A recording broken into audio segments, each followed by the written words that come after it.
Assalamualaikum warahmatullahi wabarakatuh. Perkenalkan, nama saya Dr. Paradiba, Magister Kesehatan Masyarakat.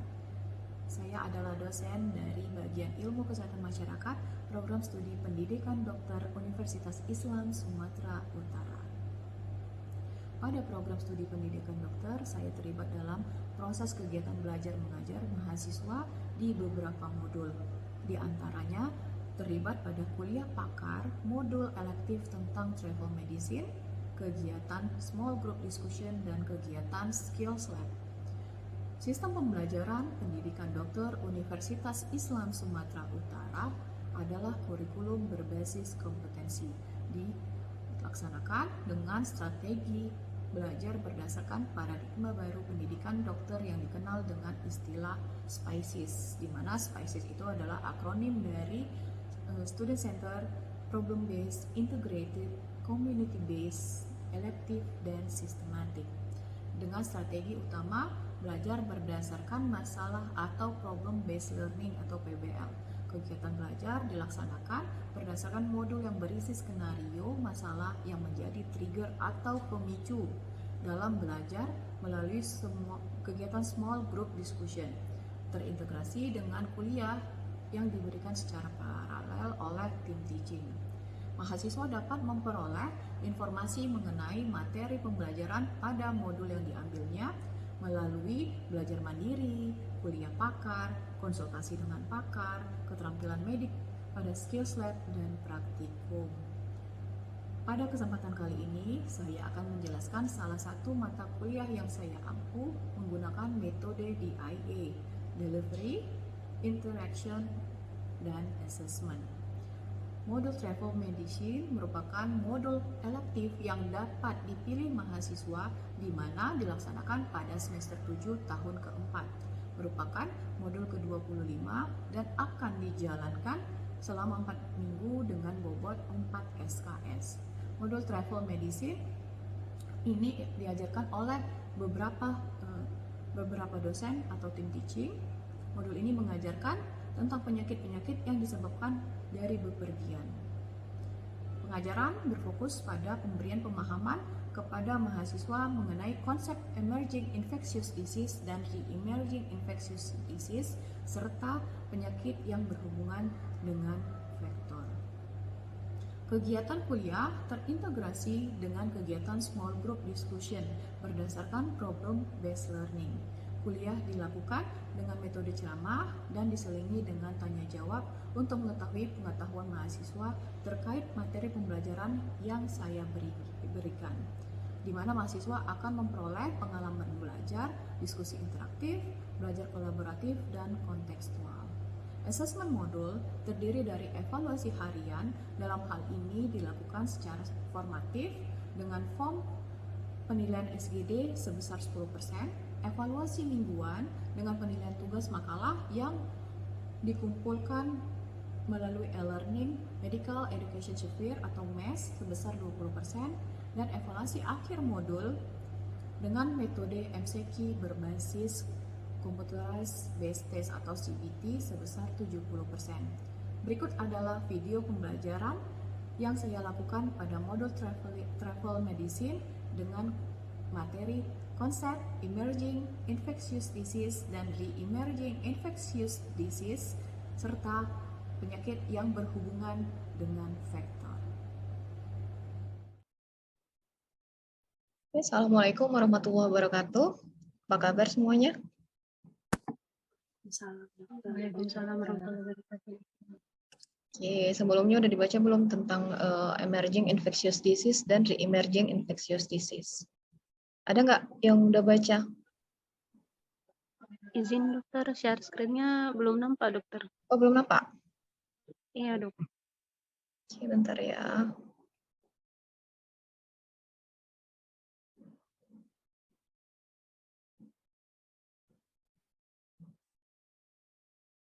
Oke, jadi tentang konsep emerging infectious disease dan re-emerging infectious disease, ini terkait dengan modul travel medicine, ya. Modul travel medicine di mana kalian harus memprepare segala sesuatu sebelum pergi. Jadi bukan berarti pergi itu tidak memperhatikan kesehatan. Jadi untuk emerging infectious disease itu ada yang udah tahu?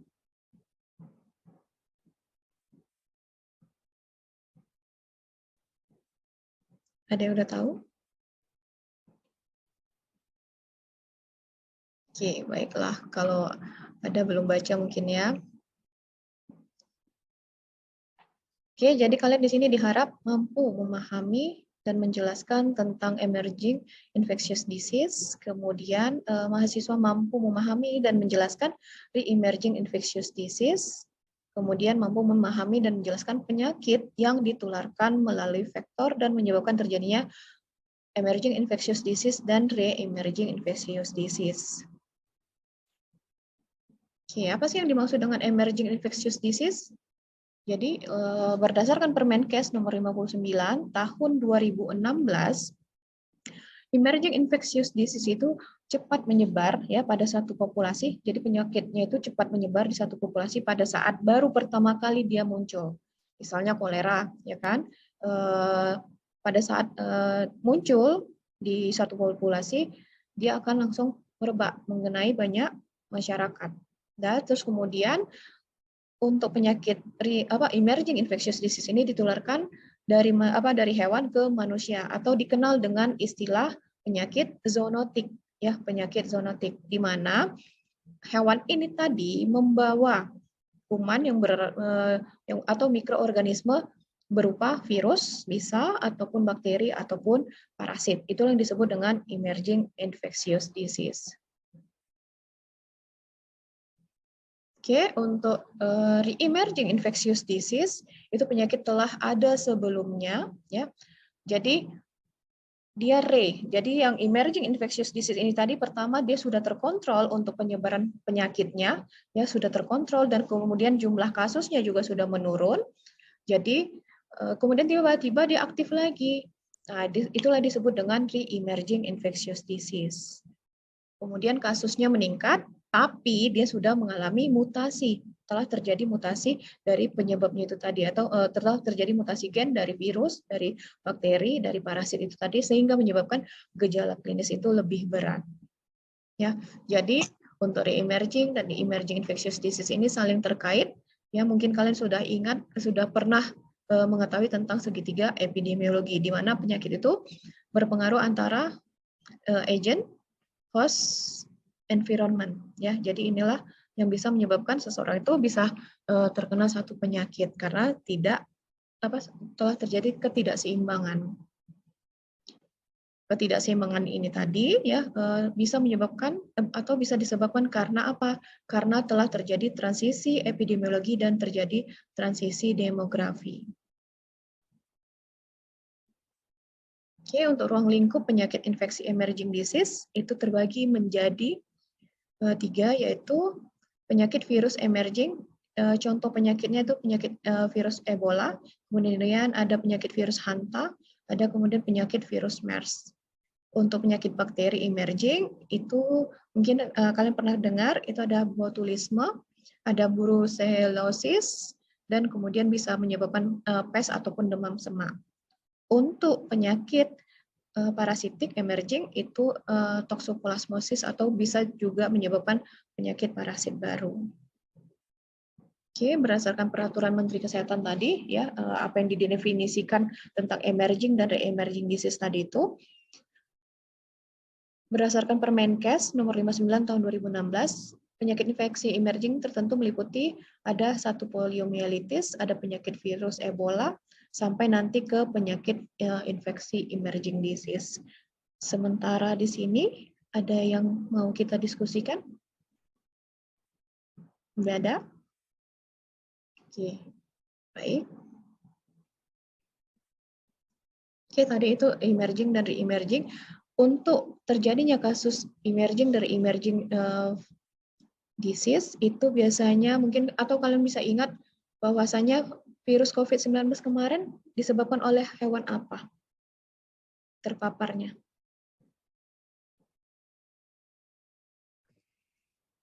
Izin jawab dokter. Kelelawar. Ya, yang di Wuhan pertama kali kan, itu melalui kelelawar. Itu kalau nggak salah di pasar ya kan, di pasar di Wuhan mereka mengkonsumsi daging kelelawar. Disitulah asal mulanya ada COVID. Kalau misalnya kalian lihat film yang sebelumnya itu kan sudah ada di tahun 2005 atau 2003 itu udah ada menyinggung tentang COVID-19 sebenarnya. Cuman bukan COVID-19 tapi SARS-CoV ya kalau nggak salah, itu sudah ada duluan. Tapi baru kemudian asal-usulnya oh ternyata sudah ada sebelumnya untuk COVID-19, tapi itu tadi terjadi lagi, itu yang disebut dengan re-emerging infectious disease.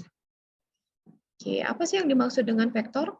Jadi vektor adalah arthropoda yang dapat menularkan, memindahkan, dan atau menjadi sumber penularan penyakit. Kalau untuk kelelawar termasuk arthropoda atau tidak? Enggak ya? Termasuk enggak? Enggak termasuk arthropoda ya. Jadi dia lebih masuk ke mana? Ke binatang pembawa penyakit. Di mana binatang pembawa penyakit itu adalah binatang selain arthropoda yang dapat menularkan, memindahkan, dan atau menjadi sumber penularan penyakit atau zoonotik. Ya, jadi vektor itu arthropoda, terus kemudian kalau penyakit zoonotik seperti yang disebutkan di sebelumnya ya, di sini kan ada disebutkan kan, ditularkan dari hewan ke manusia atau penyakit zoonosa ya kan, itulah dia tadi untuk zoonotik. Ya, ini tadi penyakit zoonotik. Jadi untuk vektor dan zoonotik udah bisa membedakan? Udah bisa membedakan antara zoonotik dan vektor? Udah? Oke.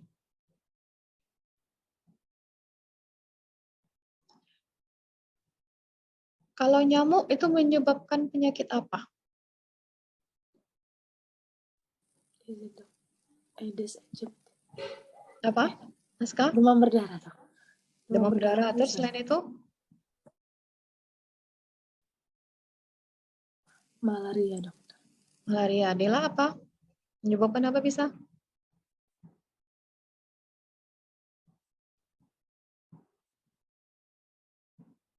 Syifa?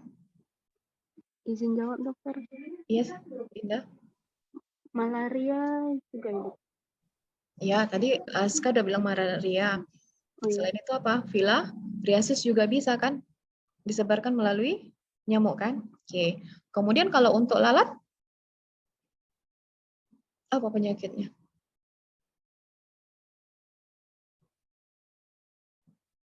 Yang simpel aja. Kalau misalnya makanan nggak ditutup,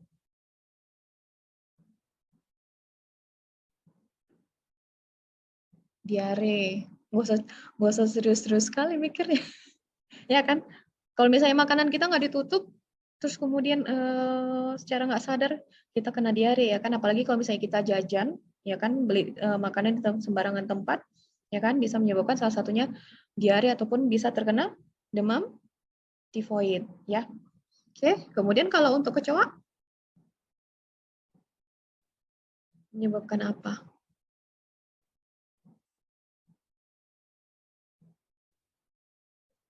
Untuk kecoa menyebabkan apa? Izin dok, kalau larva yang kutaneus itu dok? Larva Cutaneus migrans? Belum tepat. Oh enggak ya dok? Belum. Tahu? Enggak? Oke, kalau misalnya pinjal? Pinjal? Udah pernah nengok pinjal belum? Oke, nanti ditunjukkan. Kalau untuk tikus, penyakit apa? Menyebabkan penyakit apa?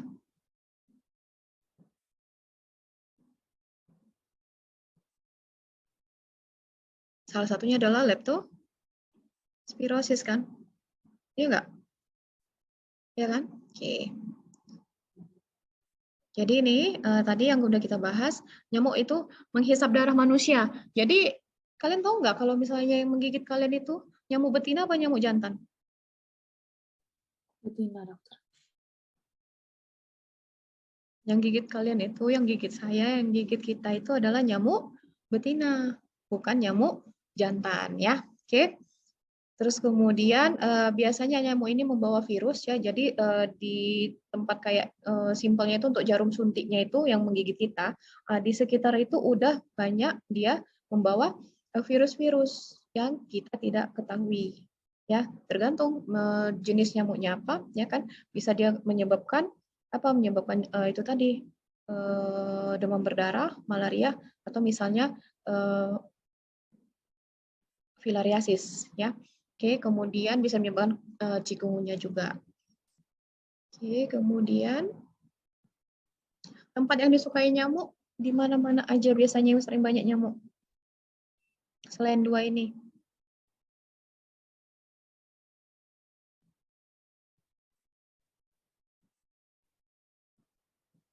Barang-barang yang menumpuk ya kan? Kalau misalnya entah di gudang atau apa, ada nggak barang-barang menumpuk? Gitu ada banyak nyamuk.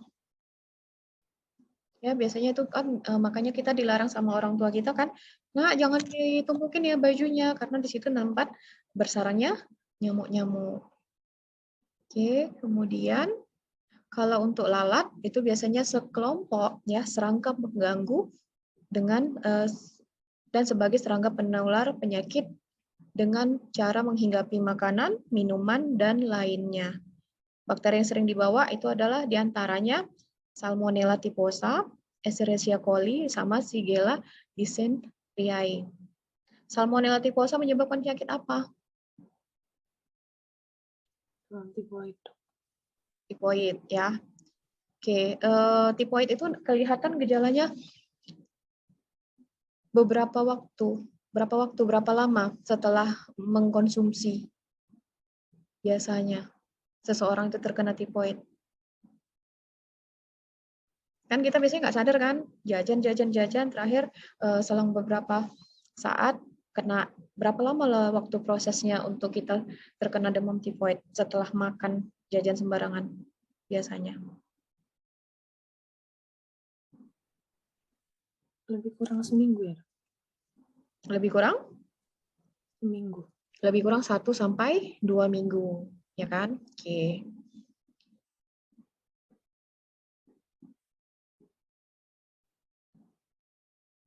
Menurut WHO, penyakit yang disebabkan oleh makanan yang dihinggapi lalat diantaranya itu disentri, ya. Kemudian ada diare, demam tifoid, kemudian kolera, infeksi mata, kemudian infeksi kulit. Kalian tahu nggak lalat itu suka, ya kan? Suka apa bilang? Dia suka hinggap di nih. Ada yang tahu arti manur? Pernah lihat feses ayam? Teh ayam pernah? Terus kemudian dicampur dengan dengan tanah. Itulah terus kemudian dijadikan sebagai pupuk kan? Nah, manur itulah.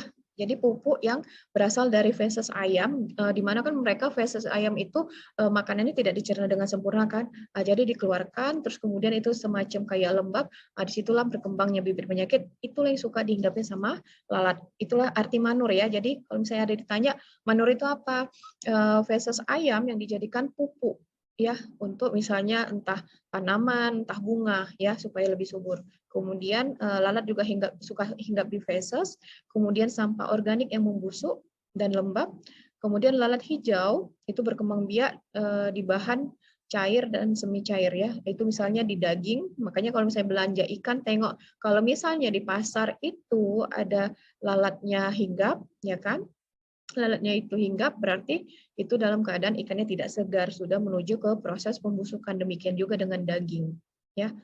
Oke, kemudian dia lalat juga suka ke bangkai, kemudian suka juga lalat itu hinggap ke luka hewan ataupun luka manusia. Makanya kalau misalnya kita luka nggak ditutup, apalagi dalam keadaan posisi luka itu lembab, lalat akan suka untuk hinggap ke luka yang sedang kita alami. Makanya sebaiknya ditutup luka ya kalau misalnya memang terbuka. Oke, kemudian kecoa ya. Kenapa kita dilarang membunuh kecoa? Karena itu tadi dia merupakan salah satu ya kan faktor mekanik yang dia faktor mekanik untuk beberapa mikroorganisme patogen.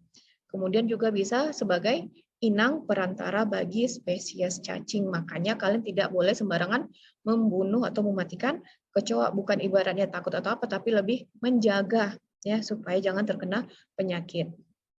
Oke, penyakit apa saja? Di antaranya adalah disentri, diare, kolera, virus hepatitis A, polio.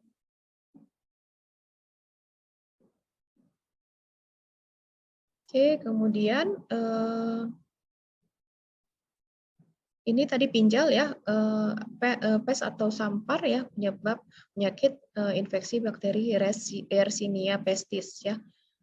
Biasanya kalau serangga tersebut sudah digigit hewan yang terinfeksi. Pinjal itu tadi, inilah dia penampakannya. Ya, inilah gambar asli dari pinjal. Ya, inilah pinjal. Dan dia sering menyebabkan penyakit gitu dan merugikan manusia. Oke, kemudian tikus. Tikus mungkin banyak. Kalau misalnya ditelaah sebenarnya materi tentang vektor ini banyak ya kan. Tetapi kalau misalnya apa mungkin nggak cukup sejam 2 jam. Ini contoh beberapa tikus ya. Berdasarkan spesies tempat tinggalnya, Ratus novergicus itu dia tinggal di got ya atau di parit-parit. Kemudian kalau untuk Ratus tanezumi itu dia tikus rumah. Tikus rumah bukan berarti dia tinggal di dalam rumah, tetapi dia lebih suka misalnya di atap rumah, ataupun misalnya di kota-kota, ataupun di semak-semak di pekarangan rumah kita. Terus kemudian ada musculus atau disebut dengan mencit. Mencit ini ciri khasnya kalau misalnya dia keluar dari sarangnya itu akan dia bunyi cit-cit yang suaranya agak sedikit melengking. Ya.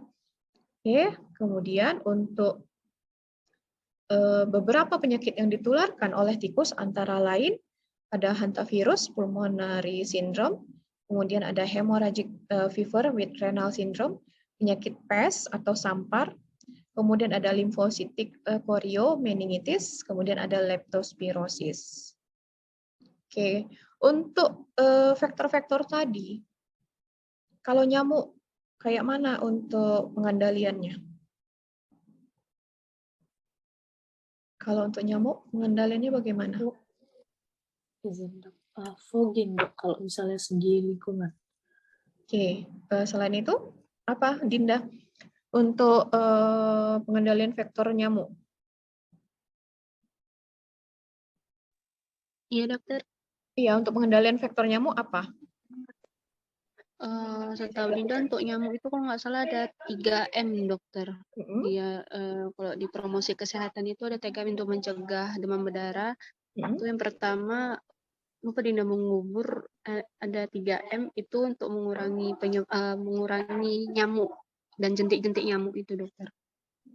Oke.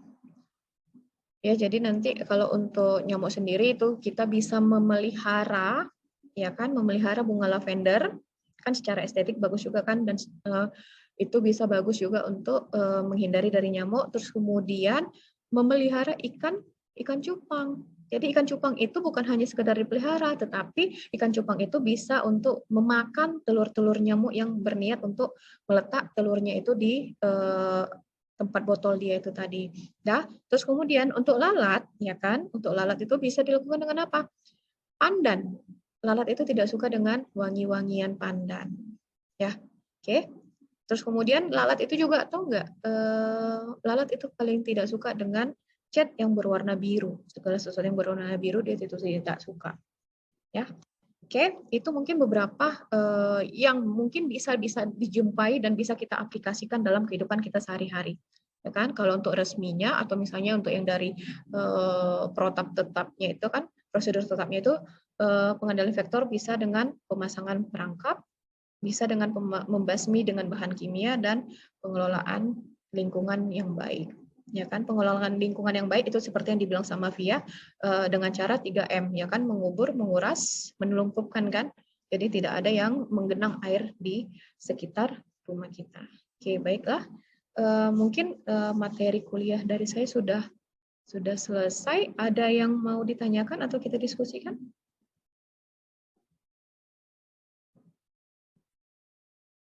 Tidak ada? Oke, baiklah. Mungkin kita akhiri ya pertemuan kita hari ini. Terima kasih atas waktunya. Assalamualaikum warahmatullahi wabarakatuh. Waalaikumsalam. Demikianlah video pembelajaran dari saya. Wabillahi taufiq wal hidayah. Wassalamualaikum warahmatullahi wabarakatuh.